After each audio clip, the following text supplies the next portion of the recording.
സിഹർ ചെയ്യുന്ന ആളുടെ അടുത്തേക്ക് പോകരുതെന്ന് പറയാൻ. സിഹർ ചെയ്യലാരാ? ഉപദ്രവം ചെയ്യുക. എൻ്റെ അയൽവാസി ഗൾഫ് പോയിട്ടുണ്ട്, ഓൻ തല കുത്തിങ്ങോട്ട് തിരിച്ചു വരണം, എന്തെങ്കിലും പണിയെടുക്കണം, 500 ഉറുപ്പിക എടുക്കുക. ഇത് ചെയ്തു കൊടുക്കുന്ന ആളുകളുണ്ട്. മുസ്ലിം പേരുള്ള ആൾക്കാർ ചെയ്യുന്നുണ്ട്, പിന്നെ മുസ്ലിമീങ്ങളല്ലാത്തവർ ചെയ്യുന്നുണ്ട്. അവർക്ക് പിന്നെ അതൊന്നും പ്രശ്നമില്ലല്ലോ.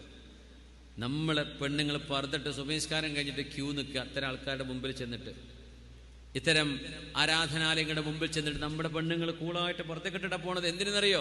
അമ്മായിമ്മക്ക് പണി കൊടുക്കാൻ, അമ്മായിമ്മ മരുകൾക്ക് പണി കൊടുക്കാൻ, അങ്ങോട്ടും ഇങ്ങോട്ടും ജ്യേഷ്ഠത്തെ അനുജത്തിക്ക്, കുടുംബക്കാർക്ക്, ബന്ധുക്കൾക്ക്, അയൽവാസികൾക്ക് പച്ചയായ സിഹർ.